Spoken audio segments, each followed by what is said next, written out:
अपराह्निक प्रक्षणा स्वाध्याय विलयाम श्री काव्यसर्गम करो।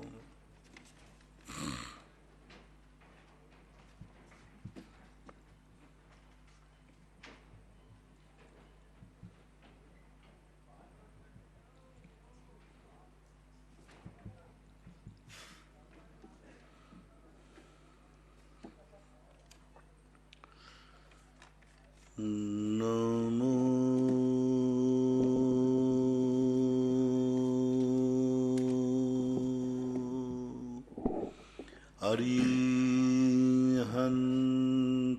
अरिहन्ताणं नमो अरिहन्ताणं नमो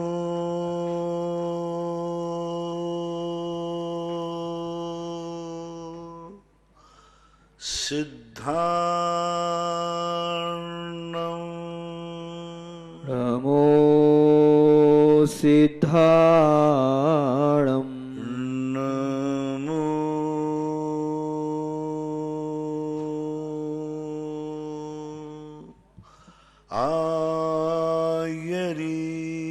आयर्याणं नमो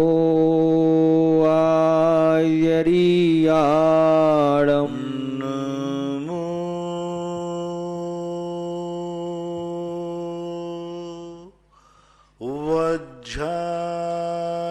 वज्रायाणं नमो वज्रायाणं नमो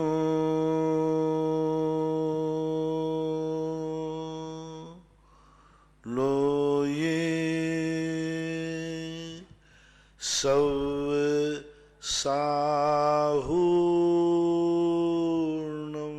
नमो लोये सवसाहूणम्। पंच परमेष्टि भगवान की जय हो। आचार्य श्री गुरुवर कुंद कुंद महाराज की जय हो।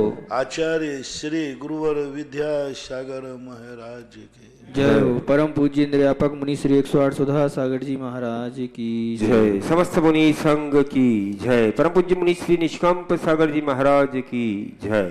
सागर से नवीन जनन की जिज्ञासा है महाराज श्री के चरणों में त्रिवार नमस्तु। महाराज श्री मेरी जिज्ञासा है कि श्रुत केवली मोक्ष क्यों नहीं जाते?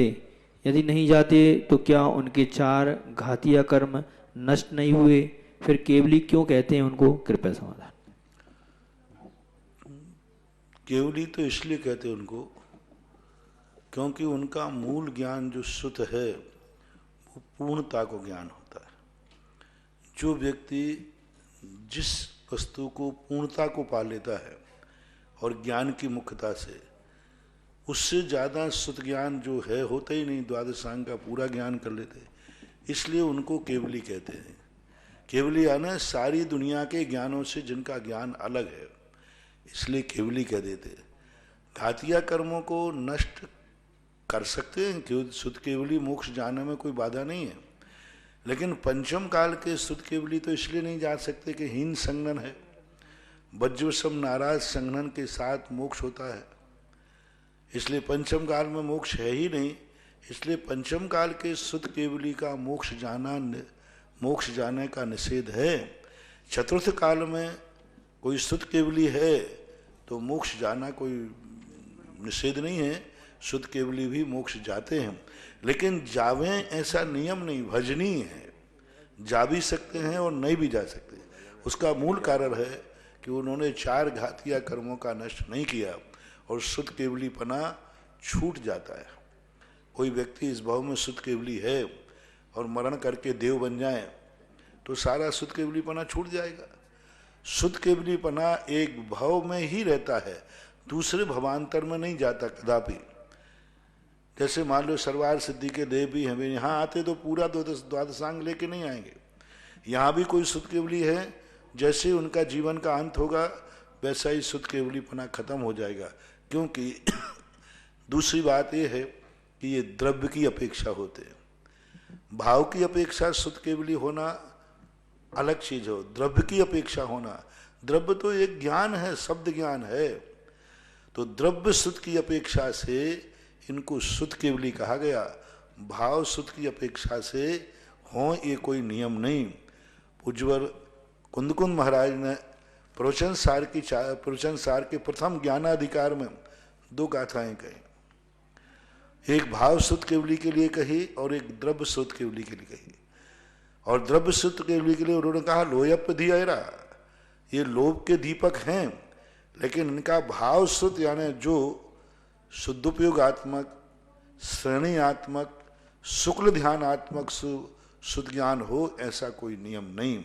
इसलिए 2-3 बातें ऐसी हैं जो द्रव्य शुद्ध केवली के अंदर पाए जाना जरूरी नहीं।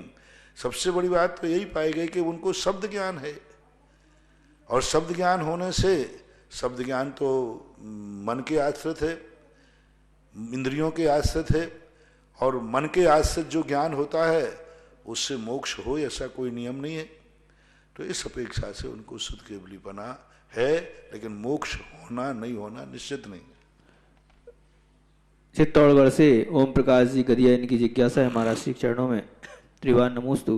महाराज श्री मेरी जिज्ञासा है कि 10 लक्षण पर्व में हम सभी पहले देव सास गुरु की पूजन, 16 कारण नंदीश्वर पूजन, इसके बाद 24 भगवान का अर्घ चढ़ाते थे।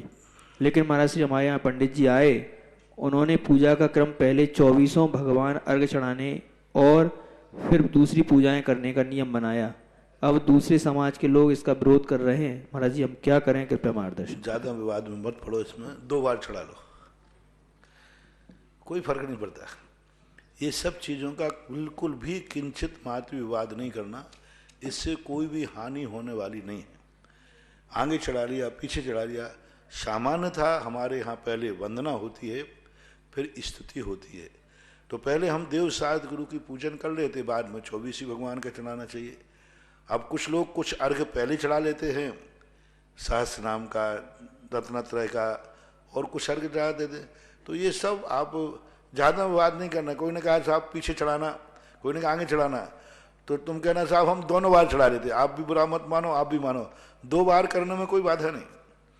पूज्यवर वीरसेन स्वामी ने ऐसे लोगों का एक प्रश्न उठाया धवला जी के अंदर।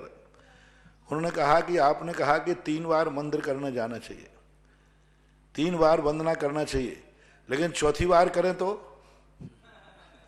उन्होंने कहा कि 1000 बार करो ना, बहुत अच्छा। उनके तुम जितने बार कर सको इतने बार अनिवार्य है, यानी पूरी पूजा में 1 बार चढ़ाना अनिवार्य है, और फिर आगे और पीछे में कोई फर्क नहीं पड़ता। सामान्य था पीछे चढ़ता है तो ज़्यादा अच्छा है, क्योंकि स्तुति वंदना के बाद स्तुति होती है।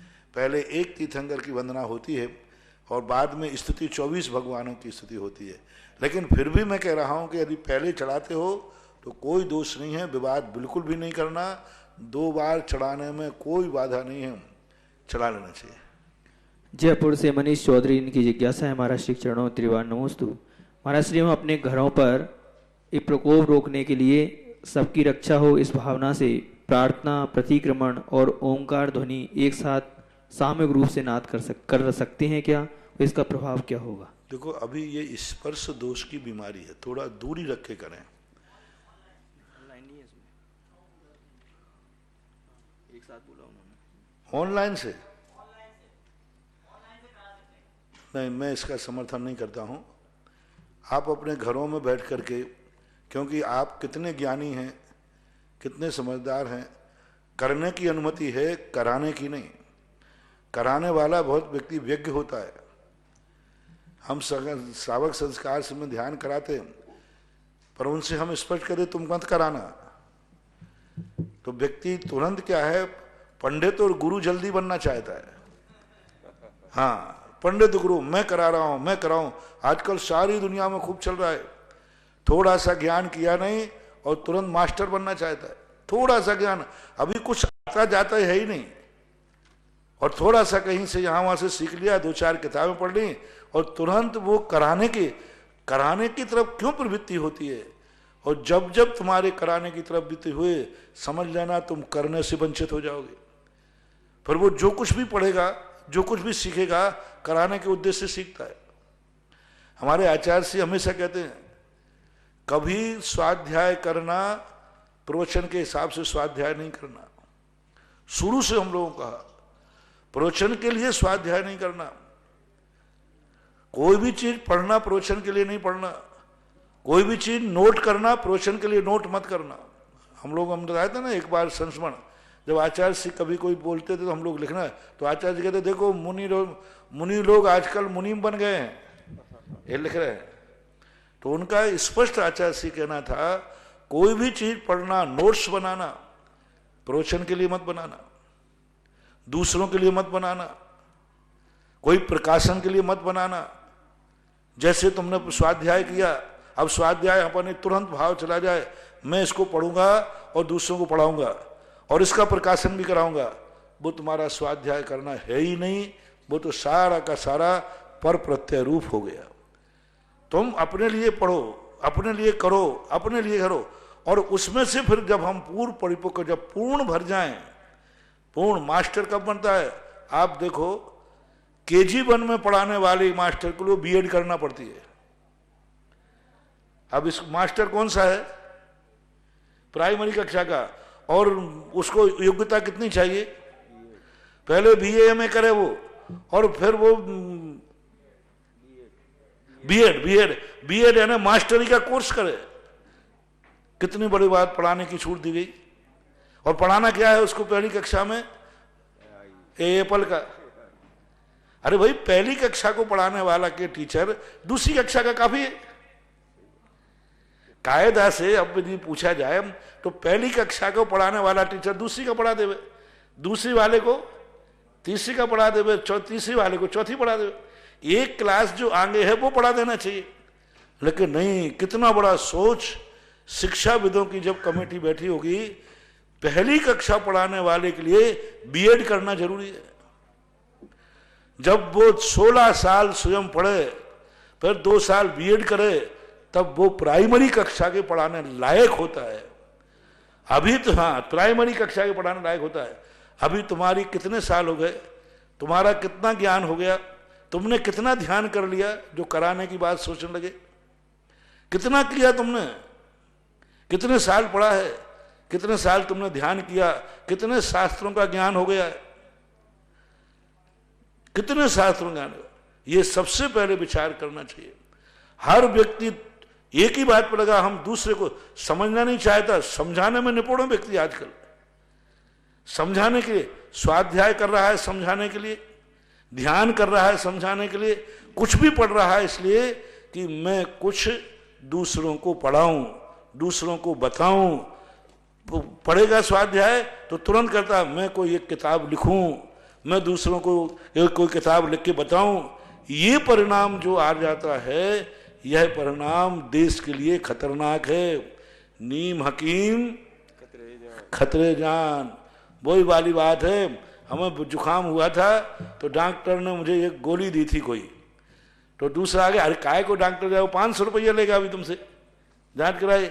मैं गया था, मैंने खुद वही दवाई मैंने खा ली, तुम भी खा ले वो, लो साहब हो गया काम, मरो गया। इसलिए कराने की अनुमति मैं कदापि नहीं दूंगा आप लोगों को। आप लोग अपने घर में बैठकर सामूहिक रूप से करें, लेकिन दूर बैठकर करें एक दूसरे को, क्योंकि इसके संबंध में कपड़ा बांध के करें, इस प्रकार से कराएं। ये जो करानेगिरी मास्टरगिरी है, ये मोबाइल पर आजकल खूब क्लास लग रही है, मोबाइलों पर खूब जम के। समय कुछ समझ में आया हो नहीं आया हो, लेकिन समझाने में नंबर 1 है व्यक्ति। स्वयं नहीं समझ रहा, समझाने में नंबर 1 है। हर व्यक्ति समझाने को तैयार है, चाहे स्वयं को समझ में आवे या ना आवे। एक बार मेरे शिविर में एक शिविरार्थी आया और वो यहां से सीख के चला गया, और फिर बाद में जाकर के दूसरा, मैं आपको ध्यान सिखाऊंगा। बोले कौन सा? बोले सुधा सागर वाला। उसने निकाला, पेपर में निकाल दिया, सुधा सागर पैटर्न ध्यान मैं सिखाऊंगा। और मैंने कहा ये तो एक बार ही आया था। और फिर जब उसने ध्यान सिखाना शुरू किया तो ध्यान सीखने वाले, जयपुर की घटना है, हम कहीं और थे जब, तो शिविर लगाया तो लोगों ने हूटिंग कर दी। बोले मैं तो सुधा सागर के शिविर में गया हूं, ऐसा तो नहीं कराते वो पहले शिविर में भर्ती कराते हैं, फिर एक आसन कराते हैं, घर बार छुड़ाते हैं, सब कराते हैं। तुम तो शाम को करा रहे, हम लोग तो गुटखा खा के आए, हम बैठे पैंट शर्ट में बैठे खा पी करके आए। शाम को ध्यान करा रहा, रात में उदयपुर में घटना घटी और एक जयपुर में घटना घटी, और वहां जाकर के उन्होंने कहा शाम को ध्यान करा रहा, खा पी करके बढ़िया स्त्री पुरुष पैंट शर्ट सब पहले लोगों ने खड़े होकर हुटिंग कर दी। बड़े इस ध्यान को आप अपना ध्यान कीजिए, सुधा सागर का नाम मत लीजिए इसमें, ये सुधा सागर पैटर्न ध्यान नहीं है। उनको ध्यान बंद करना पड़ा, लोगों ने हुटिंग कर दी। इसलिए हे कराने वालों महानुभावों, इस देश में संकट तो आया है, लेकिन नीम हकीम खतरे जान मत बन जाना। हाँ, आप ये कह सकते हो कि महाराज जी ने आपको, या किसी उसमें रेफरेंस दे सकते हो, महाराज जी ने इस संकट के समय ये कहा है तो आप करा दीजिए। मैं कराने का अधिकारी नहीं हूं, मैं फॉरवर्ड कर सकता हूं कि महाराज जी ने ये कहा है, मैं करा नहीं सकता। ऐसा ध्यान रखना चाहिए। गांधीधाम गुजरात से रमेश गदिया, इनकी जिज्ञासा है, महाराज श्री के चरणों में त्रिवार नमोस्तु। गुरुवर, आप बताते हैं कि ज्ञान चेतना 14वें गुण स्थान में उदय में आती है, तो चतुर्थ गुण स्थान में छायक सम्यक्त होता है, वह क्या कर्म चेतना से होता है? क्योंकि सम्यक्त के पहले जो ज्ञान होता है वह मिथ्या ज्ञान कहलाता है, पर बिना ज्ञान चेतना के ज्ञान समत्व कैसे हो जाता है? क्या चतुर्थ गुण स्थान में ऐसा है? क्या सात प्रकृति का क्षय जिस ज्ञान से हुआ है वह क्या कहलाएगा? कृपया समाधान करें। सम्यक ज्ञान अलग है और ज्ञान चेतना अलग है। ज्ञान चेतना का अर्थ है ओनली ज्ञान, बस कुछ नहीं, मिक्सिंग नहीं। ज्ञान ज्ञान का अनुभव कर रहा है, आवरण का नहीं, किंचित मात्र भी कोई आवरण नहीं। औदैहिक भाव जहां तक है तहां तक ज्ञान चेतना नहीं हो सकती। कर्म और नौ कर्म का संबंध जहां तक है, ज्ञान चेतना अलग। सम्यक ज्ञान चौथे गुण स्थान से हुआ है, तो सम्यक ज्ञान करने वाला तो सारे पाप भी कर रहा है। चौथे गुण स्थान छायक सम्यक दृष्टि सारे पाप कर रहा है, हिंसा कर रहा है, भाई की हत्या कराने के लिए चक्र चला रहा है, युद्ध में जाकर के लड़ रहा है, सीता गुम जाने पर रो रहे हैं। कितने पांडव जाकर लड़ रहे हैं छायक सम्यक दृष्टि होकर के, मरने मारने पर उतारू हैं। ज्ञान चेतना हो जाएगी, मरने मारने पर उतारू हैं। धर्मराज, भीम और अर्जुन छायक सम्यक दृष्टि थे, तद्भव मोक्षगामी थे, और देखो वहां जुआ खेल रहे हैं, वहां जाकर के युद्ध लड़ रहे हैं। क्या खून खराबा किया है, छल से कपट से मायाचारी से युद्ध लड़ रहे हैं। ये ज्ञान चेतना नहीं हो सकती। ज्ञान चेतना का जो स्वरूप है वो एक टंकोत्कीर्ण ज्ञायक पिंड स्वरूप। पूज्यवर अमृतचंद सूरी महाराज ने श्री समय सार की आत्मज्ञाति टीका में स्पष्ट वो टंकोत्कीर्ण परम पारनाम भाव, जो टंकोत्कीर्ण है, जो कभी अन्न रूप नहीं होता, ज्ञान का होता है। इसलिए सम्यक ज्ञान को ज्ञान चेतना मत कहो। ज्ञान चेतना सिद्धों में ही घटित होती है। अब जब कुंदकुंद भगवान ने कह दिया, मैं अपनी तरफ से तो कह नहीं सकता, क्योंकि मैं सिद्ध बन करके तो आया नहीं हूं। कुंदकुंद भगवान कह रहे हैं, पाणिद मधिकंताणम नानम बिंदंती ये जीवा। उन्होंने तीनों चेतनाओं का वर्णन किया, कर्म फल चेतना, कर्म चेतना और ज्ञान चेतना। तो दो चेतनाओं के बाद जब उन्होंने ज्ञान चेतना की बात कही, तो पाणिद मधिकंताणम, प्राणों से जो अतिक्रांत हो गए हैं, 10 प्राणों से, वे ज्ञान चेतना का अनुभव करते हैं।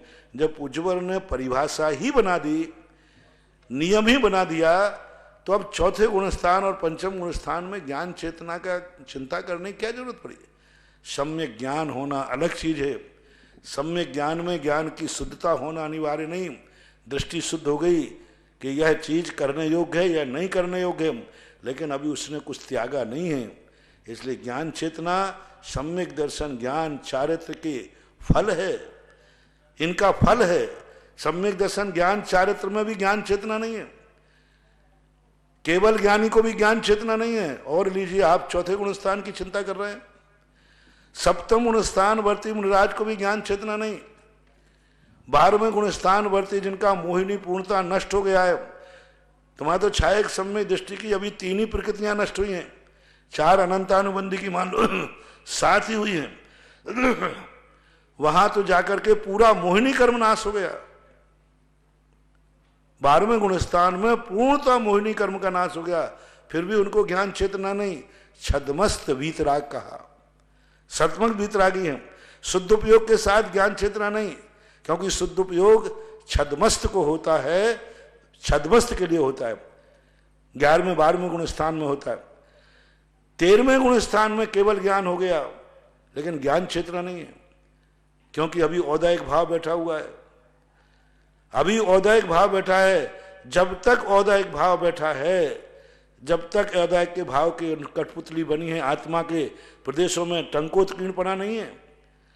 13वें गुण स्थान में टंकोत्कीर्ण नहीं है।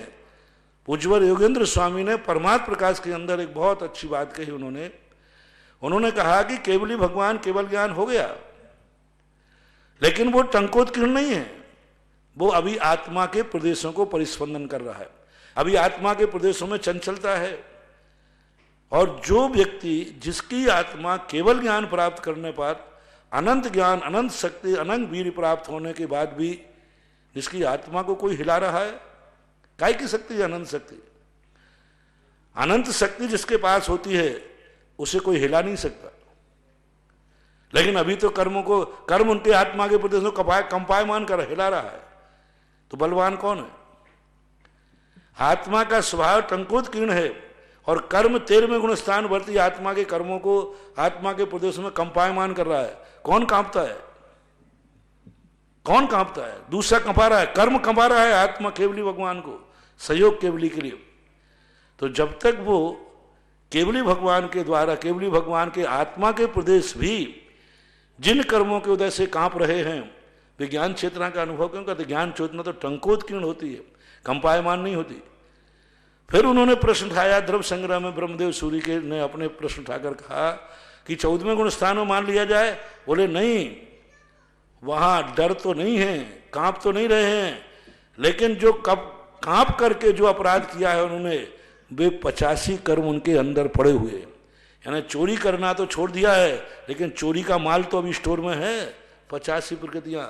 तो इस प्रकार का जब विहंगम दृष्टि अपन साहित्य आगम पर डालते हैं, जब सारे विहंगम दृष्टि डाल करके एक रूप में आएंगे, तो हमें ज्ञान चेतना उच्च सिंहासन पर बैठी हुई दिखती है।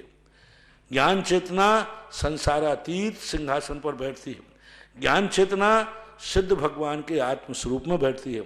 ज्ञान चेतना को और सम्यक ज्ञान को, दोनों को एक मत करो। सम्यक ज्ञानी पापी भी हो सकता है, सम्यक ज्ञानी अशुद्ध कार्य भी कर सकता है, लेकिन ज्ञान चेतना वाला कभी किसी से प्रभावित नहीं होता। वो तो टंकोत्कीर्ण एक ज्ञायक पिंड स्वरूप परम पारणामिक शुद्ध आत्मा की अनुभूति का नाम है, शुद्ध ज्ञान का नहीं, शुद्ध आत्मा की अनुभूति का नाम है। केवली भगवान को शुद्ध आत्मा की अनुभूति नहीं है। वे शुद्ध आत्मा को जान रहे हैं, अनुभव में नहीं आ रहा है, क्योंकि अभी हाथ या कर्म बैठे हुए हैं। वे शुद्ध आत्मा के त्रिकाली स्वभाव को जान रहे हैं, लेकिन उनके अनुभव में ज्ञान चेतना शुद्ध आत्मा का स्वरूप नहीं आ रहा है, क्योंकि आत्मा शुद्ध है ही नहीं उनकी अभी। तो शुद्ध आत्मा का कैसे अनुभव होगा? ऐसा विस्तृत पूर्वक से ऐसा जानना चाहिए। पल्लवी पुलक गोयल जबलपुर से, स्वीटी गौरव छावड़ा जयपुर से, ऐसे बहुत सारे लोगों की जिज्ञासा है।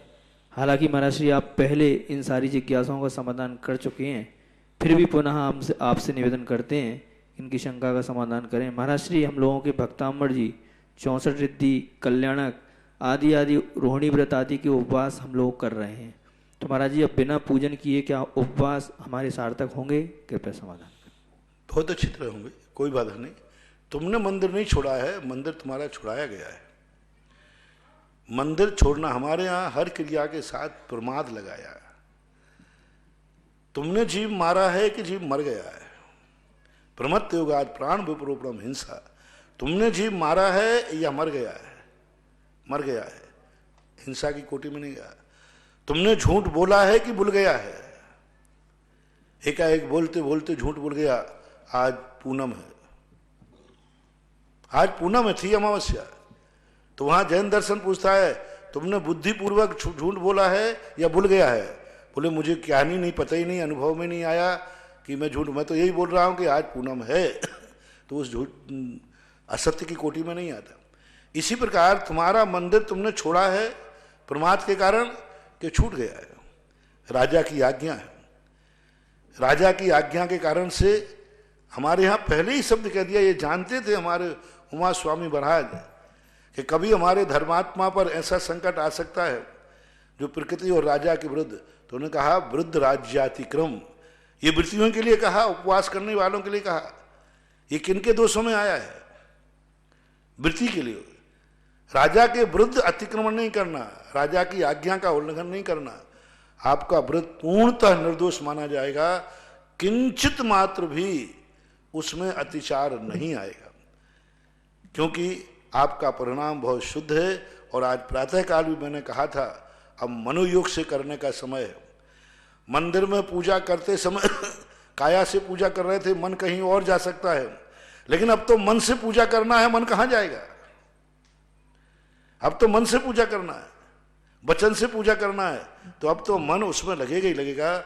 आप पूरे व्रत कीजिए और अपने जिंदगी भर जिन भगवानों को याद किया है, दर्शन किया है, उनकी आंख बंद करके मुद्रा लाइए, आंख बंद के मुद्रा लाइए, या कोई चित्र आदि के माध्यम से स्मृति करके और उनको कर सकते हैं, कोई बाधा नहीं है। ऐसी अवस्था पर अपने व्रतों को नहीं छोड़ना, अपने उपवासों को नहीं छोड़ना, जो जिस रूप में कर रहा है उस रूप में करे। दिल्ली से डॉक्टर बिमला पाटनी, इनकी जिज्ञासा है महाराज श्री के चरणों में नमोस्तु। महाराज श्री भगवान आदिनाथ पूर्व भव में ललितांग देव थे, तब आयु कृत पल्ल शेष रह जाती है, तो महाराज जी कृत पल्ल से क्या तात्पर्य है? कृपया समाधान। मैंने पहली बार कृतकृत पल्ल मैंने पहली बार शब्द सुना। कृतकृत पल्ल नहीं कुछ होगा, कुछ दूसरा शब्द होगा। कृत पल्ल तो कैसे लगाएं? कोई हमने अभी तक देखा ही नहीं, कृतकृत पल्ल सुना ही नहीं। अब कृतकृत पल्ल का ये होता है कि पूर्ण होने पर कृतकृत, यानी अब पल्ल समापन की ओर है।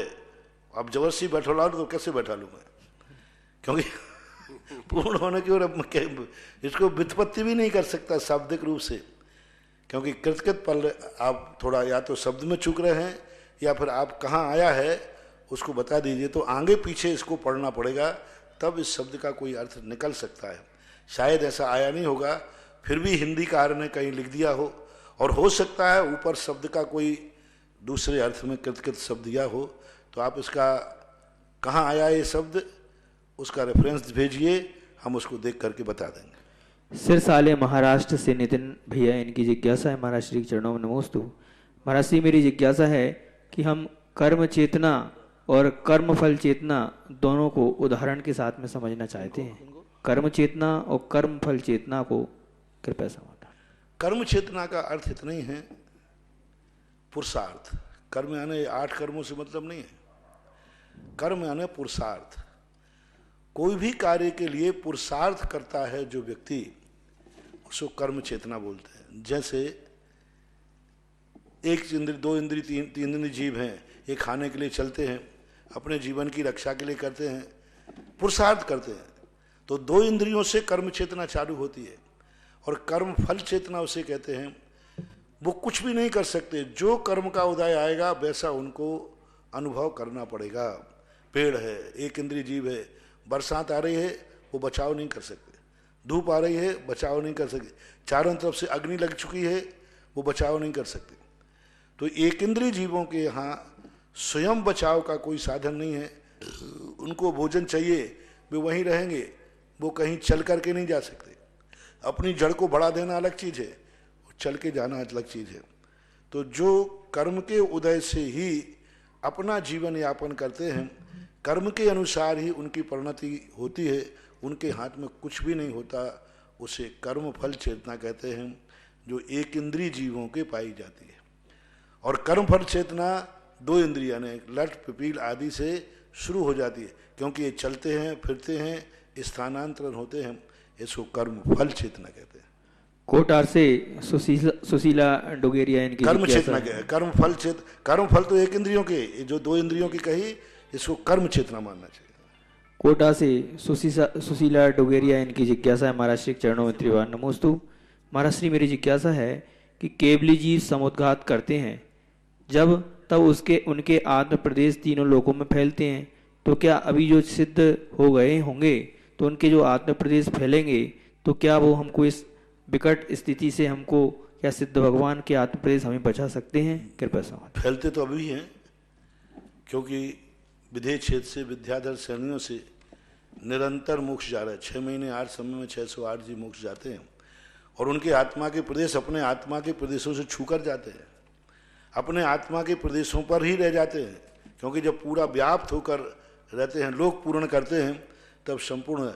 लेकिन उनका हमारे ऊपर कोई प्रभाव पड़ने वाला नहीं, किंचित मात्र भी उनके स्पर्श से उनसे कोई भी हमारा, क्योंकि एक प्रदेश में अनंतानंत जीव विद्यमान, अनंतानंत पुद्गल राशि विद्यमान रहती है, अनंतानंत जीवों के प्रदेश भी विद्यमान रहते हैं, लेकिन वे एक दूसरे को किंचित मात्र भी प्रभावित नहीं करते। जब तक अपन को उनको जानेंगे नहीं, जब तक अपन उनको पहचानेंगे नहीं, अपन जब तक स्वीकार नहीं करेंगे और वो सामने वाला अपने उद्देश्य से नहीं भेजेगा, तब तक वो हो नहीं सकता। केवली भगवान सारी जनता को स्पर्श करने के उद्देश्य से नहीं भेजते हैं, इसलिए उनकी तरफ से भी नंबर कट गया। अपन को मालूम नहीं है कि इस समय आत्मा के प्रदेश भगवान के छू रहे हैं, तो अपन का भी नहीं, तो दोनों तरफ से उपयोग रहित होने से उनका कोई प्रभाव नहीं पड़ता। सिंगौली से हितेश कुमार जन की जिज्ञासा है, महाराज श्री के चरणों में त्रिवार नमोस्तु। महाराज श्री, मेरे मन में रोज यह भाव आता है कि अगर आपके संग का बिहार हो जाता तो क्या होता। उस संकट की घड़ी में हमारे गुरुदेव बिल्कुल ठीक हैं। प्रभु पार्श्वनाथ भगवान की कृपा रही होगी जिसके कारण आपका बिहार रुक गया और आपको प्रभु ने तीर्थ क्षेत्र पर रोके रखा। हमें यह खुशी है, कृपया समाधान करें। पहली बात तो जो होता वही अच्छा होता और वही होता जो मंजूर खुदा होता। और दूसरी बात है, मैं तो पारसनाथ भगवान का परम भक्त हूँ। पारसनाथ भगवान हम करना भी चाहें तो वो तो मेरे गार्जियन है ना, बोले तो मैं तो जगत पिता हैं, वो तो मेरे, ये चिंता तो उनको करना है कि हमें विहार करूं या नहीं करूं। मैं तो विहार करने के मूड में ही था, लेकिन पारसनाथ को सर्वाधिकार है, सुरक्षित है। उन्होंने ऐसा प्रपंच फैलाया कि हम विहार करते करते रुक गए, करते करते पूरी तैयारी, पूरा सोच बना लिया, सोच भी लिया, 2-3 दिन पहले चर्चा भी कर ली, लेकिन अनायास उसमें ऐसी चूक उन्होंने निकाल दी पारसनाथ ने। हमने सब देख लिया, सब ऐसी, पारसनाथ ने ऐसी चूक निकाल दी, बोले तेरा सब कुछ ठीक है ना, फिर से देखो। अरे मैंने कहा ये गलती तो मैंने देखी नहीं। पूरा सब तैयारी कर ली, सब निकाल लिया, सब देख लिया, समय अनुकूल, सब अनुकूलताएं प्रतिकूल सब देख ली, और बस उस दिन सोच विचार बना ही रहे थे। उसमें उसके बाद पारस ने कहा अभी फिर से देखो, फिर से सोचो, तो उसमें इतनी बड़ी गलती पड़ी थी। तो उन्होंने कहा जब गलती है तो फिर बिहार कैसे है, तो मैंने कहा नहीं है, बस दूसरे तीसरे दिन तो घोषणा हो गई। तो भगवान का रहता है कुछ ना कुछ, जब होनहार अच्छी होती है तो सब कुछ अनुकूलताएं अपनी बन जाती हैं। हम कहीं हो सकता था दिक्कत में पड़ सकते थे, क्योंकि यहाँ से बिहार करते समय बिजोलिया के चारों तरफ कोई ठिकाना नहीं है, दूर दूर तक बिजोलिया ऐसा बचा है कि यहाँ से आने के लिए आसपास में कोई ठिकाना ढंग का है ही नहीं, बहुत लंबे चौड़े ठिकाने हैं। तो वही होता है, जब अनुकूलता पुण्य की उदय बनते हैं तो भगवान भी वैसा वातावरण बना देता है, वैसा स्थिति बन जाती है। इसी संबंधित महाराज जी एक जिज्ञासा, ये बिजौलिया से ही है। लाभचंद जी पटवारी, प्रकाश जी गोदा और गुलाबचंद जी सेठिया और भी बहुत सारे लोगों की एक जिज्ञासा महाराज जी यही है कि हम लोगों का पुण्य तो था, हमने बहुत पुरुषार्थ किया कि बहुत मेहनत के बाद आपका चातुर्मास प्राप्त हुआ, बहुत अच्छे से चातुर्मास हुआ, ऐतिहासिक चातुर्मास हुआ और बहुत बड़े बड़े कार्य भी हुए। लेकिन महाराज जी हम लोगों का लास्ट में ऐसा कौन सा पाप कर्म का उदय आ गया कि हमारे गुरुदेव तो बैठे हैं क्षेत्र पर, और यहाँ पर जो 50-60 लोग ये भव्य आत्मा जो आप लोगों की सेवा कर रहे हैं, और बाकी के हम लोग महाराज श्री 2 किलोमीटर में भी आपकी न दर्शन कर पाते हैं, न पूजन कर पाते हैं, न आहार देने का सौभाग्य है। ऐसा हमारा कौन सा पाप कर्म का उदय है? आप लोगों को एक दिन 24 देखो, जब 1947 में रात के 12 बजे घोषणा हुई कि बस आज अंतिम दिन है, जितने उधर चले गए वो उधर के हैं और जितने इधर रह गए वो इधर के हैं। एकदम घोषणा हुई और ऐसी स्थिति बन गई कि बस सबसे कहा जो उधर चला जाए वो उधर है, जो इधर चला जाए उधर है। तो जो ट्रेन में बैठे थे, जो जिस तरफ चले गए वे उस तरफ के रह गए। जो मुसलमान भारत में रह गए वो भारतीय हो गए, और जो पाकिस्तान चले गए वो पाकिस्तानी हो गए, तो अपने आप रह गए। तो अब एक दिन पहले घोषणा हुई थी, भाई कल सोच लो, कल 1947 के 14 अगस्त की अंतिम रात है। जिनको इधर रहना है इधर रह जाओ, जिनको उधर रहना है उधर रह जाओ। तो अब वो जो जहां रह गया वहां रह गया। अब है, अब थोड़ा और साता पकड़ो। बस अभी तुम लोग बस एक ही ध्यान रखना, घर से निकलने की चेष्टा मत करना। और घर से निकलोगे उसके लिए भविष्य में भी कोई चांस नहीं दिख रहे। हाँ, पहले तुम्हें 14 दिन तक ये दिखाना है कि मैं 14 दिन तक पेटी में पैक रहा। सही। और घर से लक्ष्मण रेखा पार कर दी तो फिर मामला गलत। प्रदीप भैया आया, मैंने कही पहले बताओ तुम वहां कैसे रह रहे हो? तो बोले पेटी में हूं। मैं कोई जनसंपर्क नहीं, ना मैं किसी को छू रहा हूं ना मुझे कोई छू रहा है। तो मैंने कहा रास्ता कैसा है? बोले गाड़ी पेटी पैक है। पैक पार्सल आना चाहिए। तो बात है, कोई बात नहीं, तुम उधर सुखी रहो और हम लोग यहां सुखी हैं। बस एक ही भावना भाव, कोई कहीं भी रहे, जहां रहे वहां सुखी रहे। जय हो। क्योंकि दर्शन का भी उद्देश्य यही होता है, सुखी होने का। तो हमारे निमित्त से यदि कोई दुखी होता है, मैं तो सदा कहता हूं, अपना किसी को चाहते हैं तो अपन को यही ध्यान रखना है, हमारे निमित्त से कहीं अपने लोगों को कोई गड़बड़ी ना हो जाए, अपने लोगों के लिए कोई दुख ना हो जाए। बस यही ध्यान रखना है। इसलिए सबको लोगों से मैं कहता हूं, अपने लोगों से भी संपर्क मत बनाओ, क्योंकि अपना है तो उसको भी सुखी रखो और तुम भी सुखी रहो। यत्र कुशलम तत्रास्तु। तुम वहां खुश हो, हम यहां खुश हैं। वो चिट्ठी में लिखते थे पहले, यत्र कुशलम तत्रास्तु। हाँ, तो यहां भी हम कुशल हैं, वहां भी तुम कुशल होगे। ठीक है, कुशल रहो। ये जिज्ञासा समाधान और ये प्रवचन है पूरे भारत भर के लोगों के लिए। सिर्फ इसलिए महाराज जी यहाँ से बोल रहे हैं क्योंकि यहाँ पर पब्लिक तो है नहीं है, और पब्लिक को देख के प्रवचन हो भी नहीं रहे। ये आप लोगों के लिए ही देख के प्रवचन हो रहे हैं। कितने भारत के लोग हैं, उन लोगों का लगभग सुबह 2 घंटे और शाम को 1.5 घंटे धर्म ध्यान होता रहे। इसलिए आप लोग अच्छे से प्रवचन सुने, जिज्ञासा समाधान सुने और सब लोग अच्छे से ध्यान करें। मैं पंडाल में प्रवचन करते समय जिज्ञासा पंडाल में देख ही नहीं रहा हूँ, मैं पंडाल के बाहर देख रहा हूँ और ये मान के देख रहा हूँ पूरा पंडाल हाउसफुल है। जय हो, जय हो। हाँ, 2 बार मुझे ऐसा मौका पड़ा जब मुझे पंडाल, 3 बार। एक बार जब मैंने पहली बार प्रवचन आचार्य सिंह ने कहा था, तो उस समय इतनी घबराहट थी कि मैंने पब्लिक को देखा ही नहीं, मैंने नीम के पेड़ को देखता रहा। और अभी इस समय मैं पंडाल की तरफ देखता ही नहीं हूँ, मैं तो ये देखता हूँ कि पूरा भारत प्रवचन सुन रहा है और पंडाल पूरा हाउसफुल भरा है।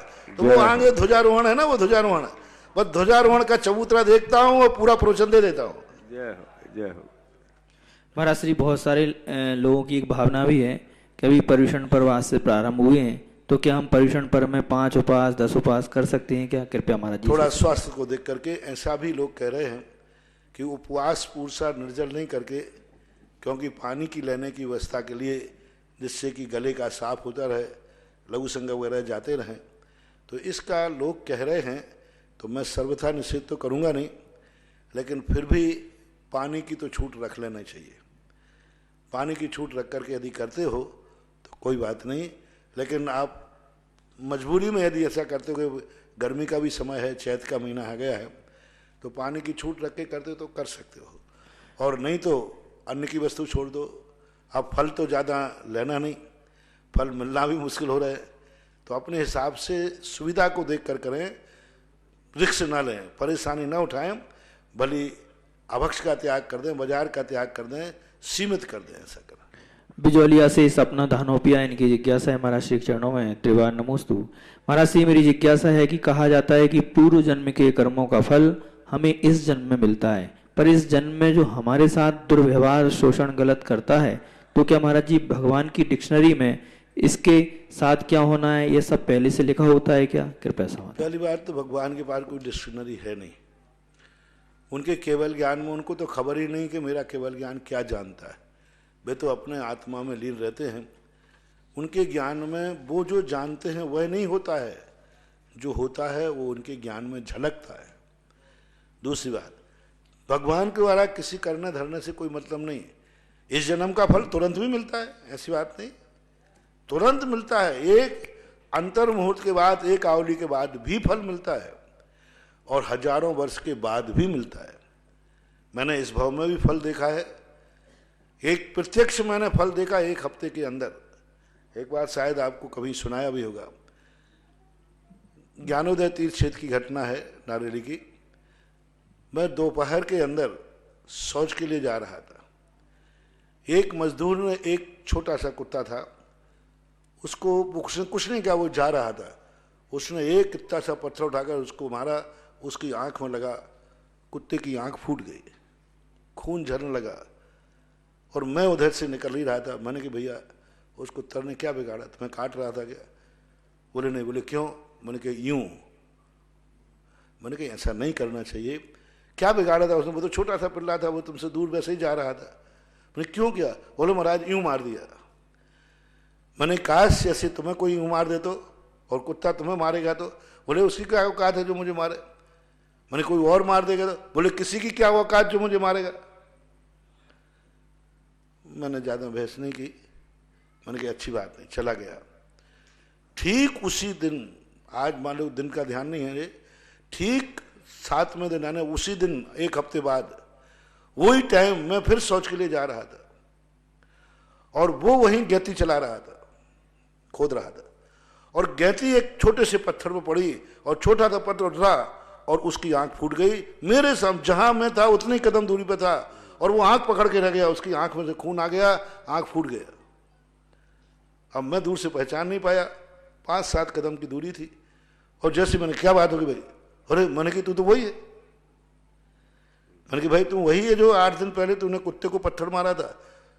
बोले हाँ महाराज मैंने मारा था। मैंने कि बस ये उसी का फल तुझे आज मिल गया। तूने कहा था ना कि कुत्ता क्या औकात जो मुझे मारेगा? कौन की क्या औकात? गैती की औकात थी, ले तेरी आंख फूट गई। और ठीक उसी प्रकार का दी सेम वही आंख, वही सब कुछ, और वही दिन था। तब मैंने समझा देखो 1 हफ्ते के अंदर कर्मों का फल मिल जाता है, ऐसी बात नहीं। उसी भाव के कर्मों के फल बहुत देखने में आते हैं, तुरंत के तुरंत फल मिल जाते हैं। मध्य प्रदेश से राजेंद्र जैन की जिज्ञासा है, महाराज श्री के चरणों में त्रिवार नमोस्तु। महाराज श्री, अगर मंदिर जी में जब कोई मुनिराज दर्शन कर रहे हों तो क्या हम लोगों को वेदी पर भगवान के चरण छूना चाहिए या नहीं? कृपया समाधान। चरण छूने की परंपरा को ज़्यादा महत्व मत दें। चरण छूना हमारे यहाँ चरणों का उतना महत्व नहीं है, चरणों से निकले हुए गंधोदक का बहुत महत्व है।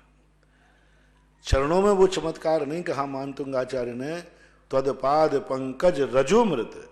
हे भगवान आपके चरण नहीं चाहिए मुझे, चरणों में चमत्कार नहीं है, आपके चरणों से जो स्पर्शित रज है उस रज का महत्व है। चरणों से ज्यादा महत्व गंधोदक का है। गंधोदक ज्यादा एनर्जीफुल है चरणों की अपेक्षा, इसलिए उनको ज्यादा महत्व न दें। अनुष्ठान पूरा, जब महाराज चरण छू रहे हैं तो वैसे ही थोड़ा सा स्थान दे देना चाहिए, क्योंकि महाराज दिन भर मंदिर में तो जाते नहीं, वंदना करने के लिए 10-5 मिनट के लिए जाते हैं, तो वैसे ही उनकी अनुकूलता बना देना चाहिए। बाकी वो सिद्धांत नहीं है जिसे हम कोई मार्शल लागू कर सकें। बिजौलिया से अलका मोदी, इनकी जिज्ञासा है, महाराज श्री के चरणों में त्रिवार नमोस्तु। महाराज श्री, हमको ये कैसे मालूम कि हम भव्य ये हैं या नहीं, और क्या सभी भव्य जीव मोक्ष प्राप्त कर सकते हैं क्या? कृपया महाराज श्री जिज्ञासा का समाधान करें। तुम्हें इतनी चिंता क्यों है? तुम्हें डाउट है कि मैं अभव्य हूं? तुम अपना ध्यान करना, और तुम्हें ऐसा लगने लग जाए कहीं मैं अभव्य तो नहीं हूं, तो निश्चित समझना तुम भव्य हो। क्योंकि अभव्य को ऐसा कोई भाव नहीं आता, उसके परिणाम ही नहीं होते कि मैं अभव्य हूं, उसकी फीलिंग ही नहीं होती। वो कहता मैं जो हूं तो हूं, भव्य और अभव्य से हमें क्या लेना देना। उससे पूछो तो वो फीलिंग भी नहीं करता।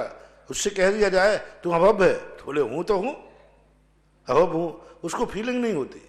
और यदि चिंता है कहीं मैं अभव्य तो नहीं हूं, तो नियम से ऐसी चिंता भव्य को ही होती है। और महाराज श्री सभी भव्य मोक्ष जाते हैं क्या, कृपया से? नियम से। कोई अनंत काल पहले गया है, कोई अनंत काल बाद जाएगा। जब तक दुनिया सृष्टि अनादिकाल है, भव्यों का संख्या क्रम चलता रहेगा, कभी समाप्त नहीं होंगे। कोई ना जाएगा तो भव्य, लेकिन कब जाएगा इसका कोई अंत आने वाला नहीं है। लखनऊ से प्रमोद कुमार जैन की जिज्ञासा है महाराज श्री के चरणों में त्रिवान नमोस्तु। महाराज जी 500 साल पहले नास्ट्रेदमस जो कि एक फ्रांस का भविष्य करता था, उसकी सारी भविष्यवाणियां सत्य हो रही हैं, तो क्या उसको उनको अवधि ज्ञान था या फिर उनके ज्ञानावर्णी कर्मों का क्षयोपम था? शुद्ध ज्ञानावर्णी कर्म का क्षयोपम हो सकता है, क्योंकि उसने कोई ऐसे भूगोल या खगोल शास्त्र के माध्यम से उसने कोई ऐसा ज्योतिष पर अवध ज्ञान तो इस युग में था नहीं। शुद्ध ज्ञान का एक विशेष क्षयोपम हो सकता है, क्योंकि निमित्त ज्ञान जिनको आज भी है वे निमित्त ज्ञान से हर चीज बता सकते हैं। हमारे शास्त्रों में निमित्त ज्ञान का वर्णन आया। अवध ज्ञान के बिना उत्तर भारत का ध्रुव तारे को कंपायमान देखकर घोषणा कर दी, कंपनाचार्य पर उपसर्ग आया। भद्रबाहु स्वामी ने एक छोटा सा स्वप्न देखकर घोषणा कर दी, 12 साल का अकाल पड़ने वाला है। तो निमित्त ज्ञान में भी बहुत ताकत होती है, कोई बड़ी चीज नहीं है। इन घटनाओं को तो निमित्त ज्ञानी वैसे ही बता सकता है, लेकिन निमित्त ज्ञान सच्चा हो तो बात लगे। शुद्ध ज्ञान का क्षयोपम उसका हो सकता है। जम्बू जी बिजौलिया से इनकी जिज्ञासा है महाराज श्री चरणों में नमोस्तु। महाराज श्री आपने प्रवचन में बताया था कि धर्म हमारे संकटों को टालता नहीं है, संभालता है, तो क्या ऐसी स्थिति में हम पुरुषार्थ को गौण कर दें, कृपया समझा? पुरुषार्थ क्यों गौण करना? पुरुषार्थ तो संभालेगा हमें, लेकिन पुरुषार्थ करने से हमारा कर्म टल जाएगा ऐसी तो कोई बात नहीं। हर व्यक्ति पुरुषार्थ करता है सुख पाने का, कहाँ सुखी हो पाता है? हर व्यक्ति पुरुषार्थ करता है दवाई लेने का, तो दवाई और पुरुषार्थ हमारे लिए संकट में संभालते हैं, उसकी विद्रूपता संभालते हैं। हाँ, पुरुषार्थ से नष्ट भी करते हैं, लेकिन धर्म को और हम कर्म को उस बात के प्रसंग में कही थी, कोई निरंतर पाप करता जा रहा है और कह रहा मैं तो गंगा जी नहाऊंगा तो सब धुल जाएंगे।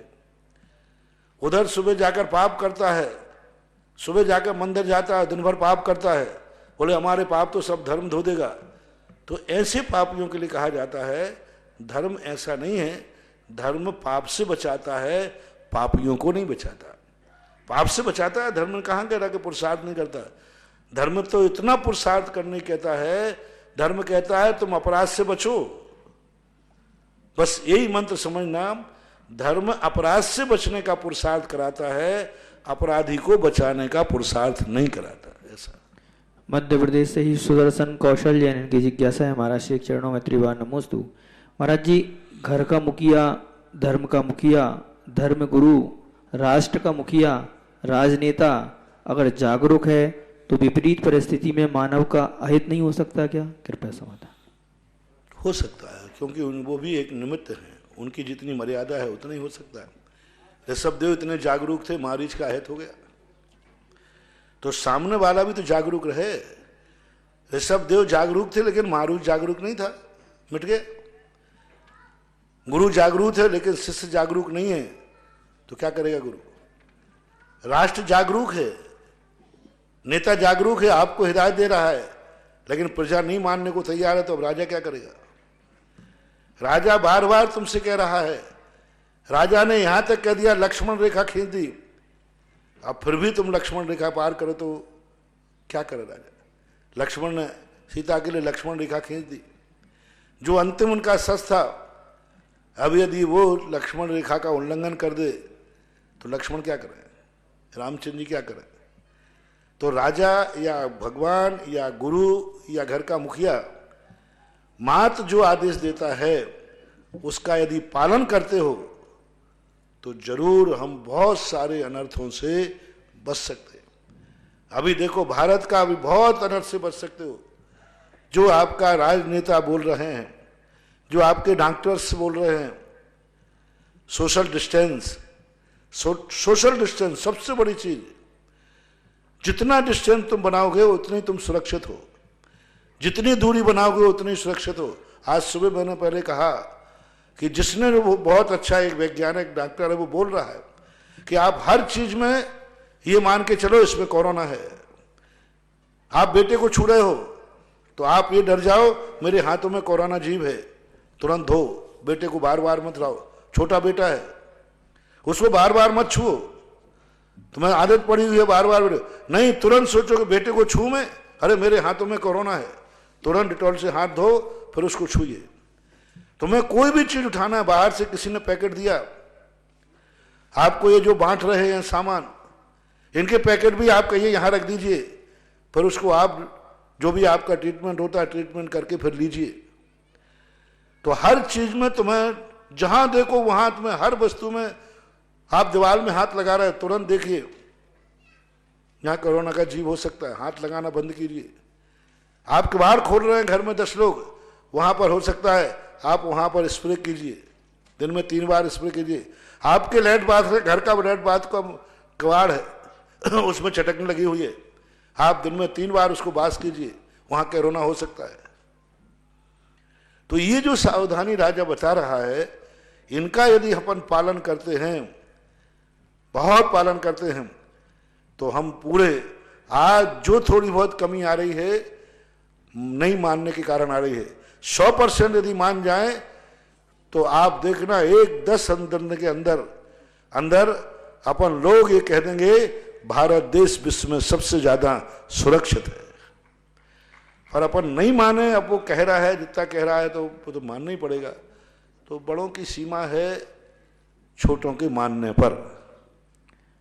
अमरावती महाराष्ट्र से पीयूष अक्षय सिंह इनकी जिज्ञासा है महाराज श्री के चरणों में त्रिवार नमोस्तु। महाराज श्री, आपने बताया कि पूजा में दीपक और धूप का उपयोग आगम के अनुसार करना है, लेकिन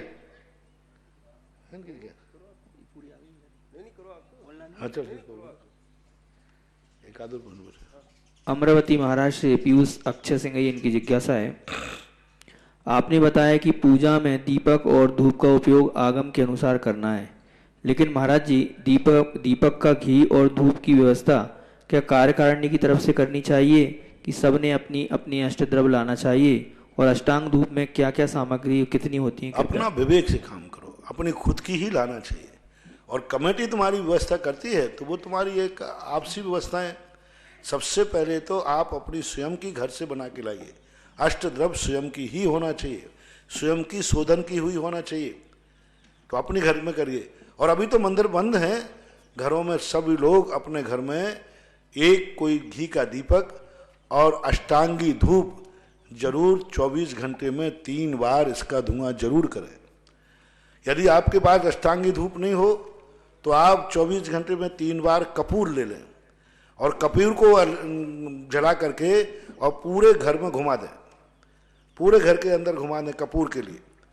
और कपूर यदि भी नहीं हो तो लौंग का धुआं कर दें, तो कुछ ना कुछ एक धुआं। और कुछ भी नहीं हो तो एक घी का दीपक जो है, उस घी के दीपक को भी आप अपने घर में रखते हैं तो अभी इस समय सुरक्षा कवच के रूप में ये आपके काम आ सकता है।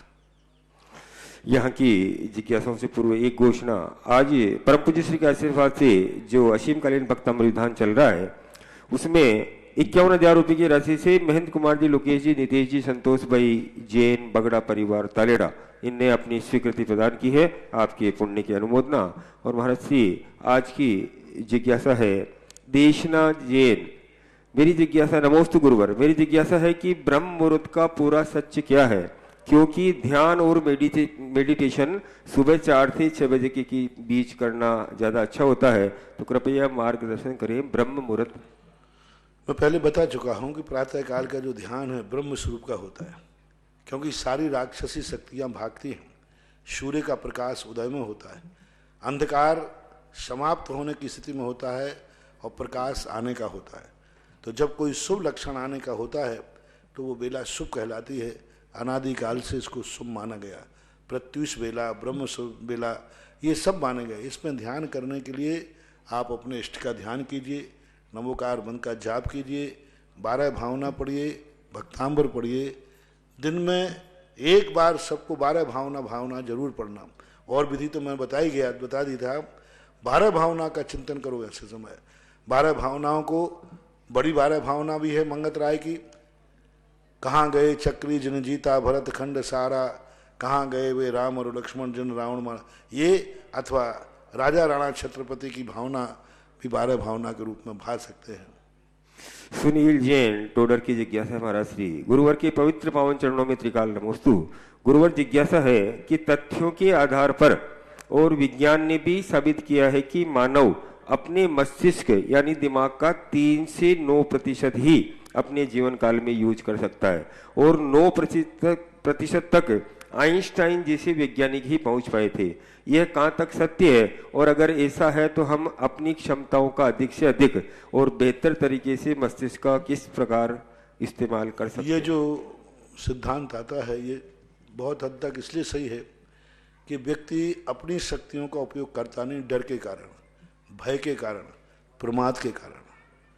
3-4 ऐसे कारण हो जाते हैं। एक तो प्रमाद हो जाता है, नहीं करना, शक्ति है उपवास करने की, नहीं कर रहे, शक्ति है मंदिर जाने की, नहीं कर रहे, शक्ति है माला फेरने की, नहीं फिर रहे। बहुत सारी शक्तियां हैं जो प्रमाद के कारण से व्यक्ति उपयोग नहीं करता। इसी प्रकार कई भय के कारण नहीं करता कि मैंने ऐसा किया तो ये हो जाएगा, मैंने ऐसा किया तो ये हो जाएगा। तो इस प्रकार की ये शक्तियाँ ठीक है, शक्तियाँ तो है, और जो निर्भय होकर के शक्तियों का प्रयोग करते हैं वे 100%, यदि 100% अपनी पॉजिटिव शक्ति का प्रयोग करें तो व्यक्ति इतनी ऊंचाई पर पहुंच जाए कि इंसान से भगवान भी बन सकता है। यशा जैन पटवारी बिजोरिया की जिज्ञासा है। नमोस्तु गुरुवर। जिज्ञासा है कि प्राणिक ऊर्जा, श्वास की ऊर्जा और प्राणायाम की ऊर्जा तो हमें कोई भी दे सकता है, लेकिन चेतना प्राण की ऊर्जा केवल आप जैसे निर्ग्रंथ मुनिराज ही दे सकते हैं, क्योंकि आपके अंदर इन प्राणों का श्रद्धान है। तो गुरुजी चेतना प्राण की ऊर्जा किस तरह से देते हैं और उसका पालन हमें कैसे करना चाहिए? चेतना प्राण की ऊर्जा को हम लोग दे रहे हैं इस समय, जितना हमारे पास ताकत है, बस आप लोग लेने का चाहिए भगवान से, गुरु से। चेतना का अर्थ है ध्यान में बैठ कर के जिनसे आपको एनर्जी चाहिए है उनके गुणों का चिंतन करें और उनके गुणों को अपनी तरफ आकर्षित करें, अपनी तरफ आकर्षित करें। जैसे हमें भगवान की मूर्ति से एनर्जी चाहिए, भगवान से चाहिए, तो भगवान के गुणों का चिंतन करें, भगवान की 64 रिद्धियों का चिंतन करें, भगवान के 108 गुणों का चिंतन करें। ध्यान में बैठ करके जो हमने आपको 108 भगवान के गुण बताए, 40 गुण और रिद्धियाँ, एक एक गुण का आप चिंतन कीजिए और उसको अपनी तरफ आकर्षित कीजिए। जैसे भगवान के 40 गुण हैं उनमें 34 अतिशय आते हैं। इस समय आप भगवान का ही ध्यान नहीं करें, भगवान के 34 अतिशयों के सहित ध्यान करें। आप भगवान का ही ध्यान अकेला न करें, अकेले भगवान आदिनाथ का पालन नहीं, भगवान के 40 गुणों का चिंतन करें, एक एक गुण का, एक एक भगवान का ध्यान करें, एक एक रिद्धि का भगवान का ध्यान करें और उन रिद्धियों को अपनी तरफ आकर्षित करें। तो हमारे लिए इस समय बहुत लाभकारी है। भगवान का ध्यान करें, मैंने एक बार कहा था, अष्टद्रव्य से करें। इस समय भगवान का ध्यान करें, छत्र के युक्त भगवान का ध्यान करें, पारसनाथ का ही नहीं, आदिनाथ का ही नहीं, आदिनाथ छत्र युक्त हैं इसका ध्यान करें, आदिनाथ अशोक वृक्ष युक्त हैं इसका ध्यान करें। यानी आदिनाथ भगवान के साथ आपके सामने अशोक वृक्ष आना चाहिए और उस अशोक वृक्ष की जो विशेषता है उसका चिंतन करें। अष्टप्रातिहारी में छत्र का चिंतन करें, भगवान के ऊपर छत्र है और छत्र का अर्थ क्या है जो भक्तांबर में कहा है। ऐसे ही आपकी रिद्धि में करें, भगवान का पहला गुण कौन सा है? सुंदर शरीर है भगवान का। तो आप उस सुंदर शरीर का चिंतन करें कि ऐसा सुंदर शरीर इनको क्यों मिला, इन्होंने पूर्व भाव में भगवान की भक्ति की थी, भक्ति सुंदर रूपम। अब ये गुण चिंतन करें। इसी प्रकार जब आपके लिए कोई भी ऐसी होती है, भगवान मलमूत्र से रहित है, तो ये चिंतन करें। जितने अतिशय भगवान के हैं, यानी भगवानों का, गुरु का गुणों के साथ चिंतन करने पर उनकी ज्ञान, उनकी जो चेतना ऊर्जा है वो भक्त को मिलना शुरू हो जाती है। अकेले भक्ति से नहीं, अकेले जाप से नहीं, उनके गुणों से। और गुरु और भगवान जब अपनी ज्ञान चेतना बाहर भेजते हैं, चेतन चेतना, तब वे करुणा से भर जाते हैं, दया से भर जाते हैं। उनके अंदर दया व्रत इतने तीव्रता से बढ़ता है, इतनी तेजी के साथ वो अपनी पूरा आत्म प्रदेश, मन वचन काय, द्रव्य गुण पर्याय पूरी करुणा से भर जाती हैं, दया से भर जाती हैं। और जब उनका करुणा दया से भरता है तो वो चेतना ऊर्जा भक्त के पास, संसार के पास पहुंचना शुरू हो जाती। लेकिन जब भी पहुंचेगी जब सामने वाला तैयार होगा। यहां से हमने कुछ भी दे दिया और सामने वाले का बर्तन फूटा है तो क्या करेगा? नहीं पहुंच सकता। तो उन्हीं लोगों को पहुंचेगी। मान लो मैंने यहां से ज्ञान चेतन ऊर्जा भेजी, बहुत करुणा से भेजी, सबने भेजी, सबके लिए भेजी, लेकिन सभी ने नहीं ग्रहण नहीं की। जिनकी श्रद्धा थी, जो धर्म में थे, जो ध्यान में थे, जो गुणों को, गुरु को मानते थे, उनको पहुंच गई। जिनको गुरु से कोई लेना देना नहीं है, जो गुरु के धर्म को मानते ही नहीं है, उनके पास तक जाएगी लेकिन उनको मिलेगी नहीं। जैसे आपके मोबाइल में आप जो नंबर लगाओगे उसी की आवाज सुनाई पड़ेगी कि सबकी सुनाई पड़ेगी? जिसका नंबर लगाएंगे। तो आपका बार यदि नंबर खुला होगा तो गुरु का नंबर आपके मोबाइल में फिट है और गुरु ने मोबाइल लगा दिया, तुमने उठाया नहीं तो क्या करें? सही बात, सही। मतलब गुरु ने यहां से मोबाइल लगा दिया और तुमने उठाया नहीं तो फिर क्या बोलते वो? तुमने उसको ध्यान ही नहीं दिया तो बस चला गया। तो कई लोग, उनको नहीं मिलेगा जो यहां से घंटी जाए और वो अपना मोबाइल उठा दे, तो फिर गुरु की चेतना से भी तुम्हारी बातचीत हो सकती है। दोनों तरफ के मोबाइल खुले हों तब बातचीत हो पाए। एक खुला है और एक बंद है तो काम होने वाला नहीं है।